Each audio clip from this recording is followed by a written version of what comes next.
আল্লামা যখন ইন্তেকাল করলেন, আমি তখন মালয়েশিয়া থেকে যুক্তরাষ্ট্রে একটা কনফারেন্সে যোগ দিতে যাচ্ছি, কাতার এয়ারলাইন্সে। মালয়েশিয়া থেকে দোহাতে নামলাম। দোহায় যখন আমার ট্রানজিট, তখন শুনতে পেলাম যে আল্লামা বিদায় নিয়েছেন। সোশ্যাল মিডিয়ায় শুনে বিশ্বাস করতে পারলাম না। মুহূর্তের মধ্যেই মাসুদ সাইদি ভাইকে মেসেজ করলাম, উনি কোনো উত্তর দিতে পারলেন না। মাসুদ ভাইয়ের সাথে যখন কোলাকুলি করি, আমাদের শামীম ভাইয়ের সাথে যখন কোলাকুলি করি, মনে হচ্ছে আল্লামা সাইদির ঘ্রাণ পাই।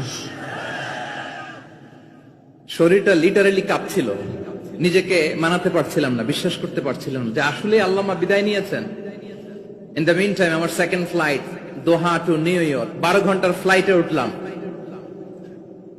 ইন্টারনেট থেকে বিচ্ছিন্ন হলাম। নামার পরে শুনলাম আল্লাহু আকবার, যেখানে ওনাকে কবরস্থ করার কথা ছিল সেখানেও কবর দিতে দেয়া হয় নাই। ছবিগুলো দেখতে লাগলাম, হাসিমাখা মুখ, হাসিমাখা নিথর দেহটা, মরণে হাসিবে তুমি কাঁদিবে ভুবন। From east to west, from north to south, the entire globe, গোটা বিশ্ব ওনার জন্য কেঁদেছে, গোটা বিশ্ব কেঁদেছে। কাবার গিলাফ ধরে ধরে মানুষ চিৎকার করেছে। সম্মানিত সুধী, হযরতুল আল্লাম শহীদ মরহুম আল্লামা দেলওয়ার হোসেন সাঈদী রাহিমাহুল্লাহ, ওনার স্মৃতি বিজড়িত আজকের এই ঐতিহাসিক প্যারেড ময়দানের তাফসিরুল কোরআনের প্রোগ্রামে সব আছে। স্টেজ আছে, শ্রোতা আছে, প্যান্ডেল আছে, মিডিয়া কাভারেজ আছে, কিন্তু আমাদের কলিজার টুকটাটা আমাদের মাঝে নাই। আজকের এই প্রোগ্রামে আলোচক হয়ে এই চেয়ারে আমি না বসে ওই শ্রোতাদের কাতারে বসে যদি আমাদের আল্লামার নুরানি চেহারার দিকে তাকিয়ে ওয়াজ শুনতে পারতাম, আমাদের হৃদয়টা ঠান্ডা হয়ে যেত, আমাদের তৃষ্ণার্ত হৃদয় শান্ত হতো। সব আজকে আছে, কি যেন নাই, ঠিক কিনা বলেন? আল্লাহ তাআলা প্রতি 100 বছরে একজন মুজাদ্দিদ পাঠান, প্রতি 100 বছরে একজন মুজাদ্দিদ, যিনি সমাজকে সংস্কার করেন। আল্লামা দেলওয়ার হোসেন সাঈদী রাহিমাহুল্লাহ ছিলেন তেমন একজন মুজাদ্দিদ। চিৎকার করে বলেন ঠিক কিনা? উনি শিরক বিদআতের আস্তানাকে তছনছ করে দিয়েছেন, তাওহীদের বাণীকে সমুন্নত করেছেন, গণমানুষের কাছে তাফসিরুল কোরআনকে জনপ্রিয় করেছেন। আজীবন আজীবন তিনি ইসলামকে বিজয়ী শক্তি হিসেবে দেখার স্বপ্ন দেখতেন। এত প্রাঞ্জল ভাষা, এত চমৎকার আধুনিক প্রেজেন্টেশন, গণমানুষের কাছে কোরআনের তাফসিরকে এভাবে জনপ্রিয় করে তোলার মতো ব্যক্তিত্ব আল্লামা সাঈদী ছাড়া দ্বিতীয় কেউ এই বাংলার ভূখণ্ডে নাই। এই যে তাফসিরুল কোরআন, এই যে টার্মিনোলজি, এই টার্মটাই উনি আসলে জনপ্রিয় করেছেন। আমরা আগে জানতাম না যে এভাবে তাফসির করা যায়, এভাবে scientific indications of the Holi কোরআনকে মানুষের কাছে পেশ করা যায়, এভাবে এত জীবন ঘনিষ্ঠ করে, এত ইন্টারেক্টিভ করে কোরআনের কথাগুলো মানুষের কাছে উপস্থাপন করা যায়। উনি অন্যায়ের বিরুদ্ধে সবসময় সোচ্চার ছিলেন, প্রতিবাদী কণ্ঠস্বর ছিলেন। ওনার আলোচনা শুনলে দেহের রক্ত টকবক করে ফুটতে থাকতো। আল্লাহু আকবার, আল্লাহু আকবার, আল্লাহু আকবার। He was a strong mouthpiece of Islamic revivalism. Islamic জাগরণের স্ট্রং মাউথপিস ছিলেন আল্লামা সাঈদী রাহিমাহুল্লাহ।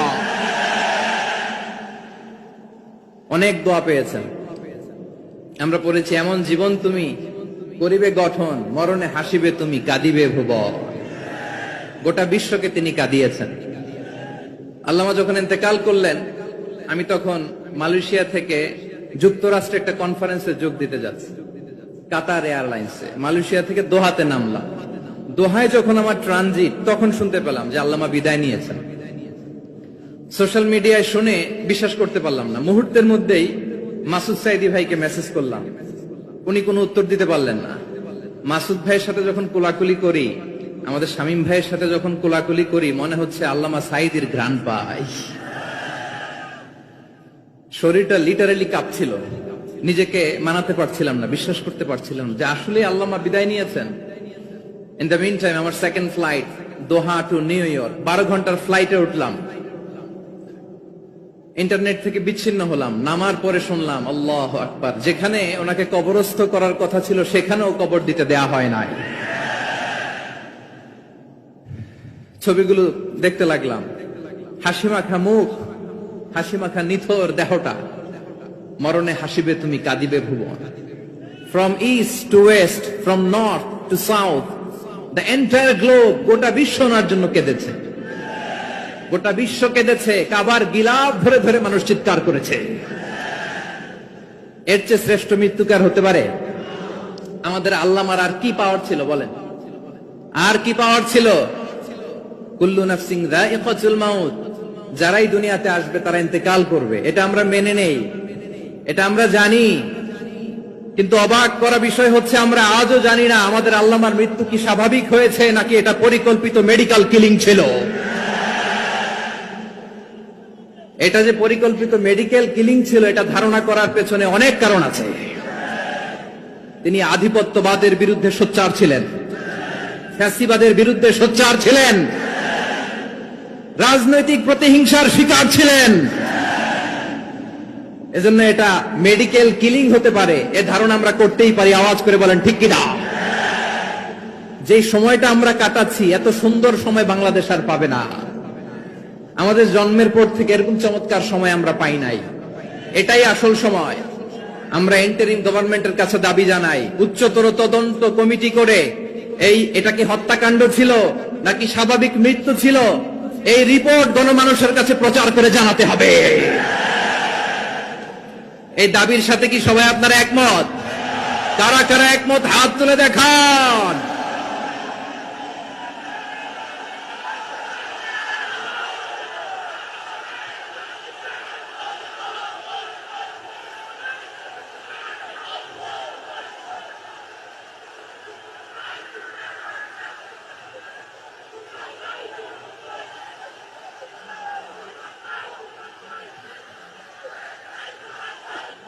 আমার প্রিয় ভাইয়েরা, প্রিয় চট্টলাবাসী, আল্লাহ তাআলা তার এই মুখলেস গোলামকে তার জান্নাতুল ফেরদাউসের মেহমান হিসেবে কবুল করুক, তার জীবনের সকল খেদমাগুলোকে কবুল করুক, জান্নাতুল ফেরদাউসের আলা মাকামে তাকে মেহমান হিসেবে কবুল করুক। আল্লামা শহীদ দেলোয়ার হোসেন সাঈদী রাহিমাহুল্লাহ, উনি ছাড়াও এই ঐতিহাসিক ময়দানে কথা বলেছেন আল্লামা লুৎফুর রহমান রাহিমাহুল্লাহ। চলে গিয়েছেন আমাদেরকে ছেড়ে। তিনি বলতেন, ইনশাআল্লাহ মিজান আবার আসবে। হুজুর আমি তো আসলাম, আপনি তো আমাদেরকে ছেড়ে চলে গেলেন। আল্লাহু আকবার, আল্লাহু আকবার, আল্লাহু আকবার। গলায় কোনো সুর ছিল না, সুর দিয়ে কথা বলতেন না, কিন্তু এত চমৎকার শব্দের গুণন, এত চমৎকার প্রেজেন্টেশন, এত চমৎকার ভাবে ঐতিহাসিক বর্ণনাগুলো তিনি উপস্থাপন করতেন। মন্ত্রমুগ্ধ হয়ে আমরা আল্লামা লুৎফুর রহমানের কথা শুনেছি। আমরা হযরতুল আল্লাম লুৎফুর রহমান রাহিমাহুল্লাহর জন্য এই বিশাল ময়দান থেকে দোয়া করছি, আল্লাহ তাআলা তুমি তোমার এই খাদেমকে জান্নাতের মেহমান হিসেবে কবুল করে নাও। আরো অনেক আল্লামারা এখানে কথা বলেছেন, বিশেষ করে বাইতুল শরফের মরহুম পীর সাহেব হুজুর থেকে শুরু করে আরো যারা যারা তারকাতুল্য ওলামায়ে কেরাম এই চট্টগ্রামের ময়দানে কথা বলেছেন, আলো ছড়িয়েছেন। আমরা এই লক্ষ লক্ষ তাওহীদি জনতাকে নিয়ে তাদের জন্য দোয়া করছি, আল্লাহ তাআলা ওনাদের জীবনের সকল ভুল ত্রুটি ক্ষমা করে দিয়ে তাদেরকে জান্নাতুল ফেরদাউসের মেহমান বানিয়ে নিক। আমরা এই ঐতিহাসিক প্যারেড ময়দানের প্রোগ্রাম থেকে স্মরণ করতে চাই 24-এর ছাত্র নাগরিক অভ্যুত্থানে আমার যে সমস্ত ছাত্র নাগরিক ভাইয়েরা দেহের তাজা রক্ত বিলি দিয়ে নতুন বাংলাদেশ আমাদেরকে উপহার দিয়েছে। বিশেষ করে আপনাদের এই চট্টগ্রামের শহীদ ফাইসাল, শহীদ ওয়াসিম সহ সকল শহীদকে আল্লাহ তাআলা কবুল করুক। আমরা সবাই পড়ি আমিন। প্রিয় ভাইয়েরা, আমি নগণ্য একজন কোরআনের ছাত্র, এত বিশাল মঞ্চে এত বড় প্ল্যাটফর্মে কথা বলা আমার জন্য সাজে না। তারপরও আমাদের মুরব্বীরা আমাদের ডানে বায়ে বসে আছেন, ওনাদের আদেশ ক্রমে, ওনাদের অনুমতি ক্রমে কিছু কথা আজকের এই ঐতিহাসিক প্রোগ্রামে আপনাদের সামনে উপস্থাপন করার চেষ্টা করব। ওমা তাওফীকি ইল্লা বিল্লাহ। প্রিয় ভাইয়েরা, 5 দিন ব্যাপী এই তাফসীরুল কোরআনের প্রোগ্রামে অনেক ওলামা হযরত কথা বলেছেন। যারা কোরআন সুন্নাহ থেকে আমাদেরকে কোরআনের কথাগুলো শোনালেন, আমরা যেন সেগুলো আমল করতে পারি, আল্লাহ আমাদেরকে তৌফিক দান করুন। শুরুতে আমাদের নিয়তটাকে খালেস করে নেওয়া দরকার। এই যে গ্যাদারিং, এই যে হিউজ শোডাউন, এগুলো যদি আমাদের নিজেদেরকে পরিবর্তন না করে তাহলে এতে কোনো লাভ নাই। জোরে বলেন ঠিক কিনা? এই প্রোগ্রাম যদি আমাদের জীবনকে পরিবর্তন করে, আমাদের চিন্তার ডিএনএ কে চেঞ্জ করে দেয়, তাহলেই চট্টগ্রামের প্যারেড ময়দান সার্থক।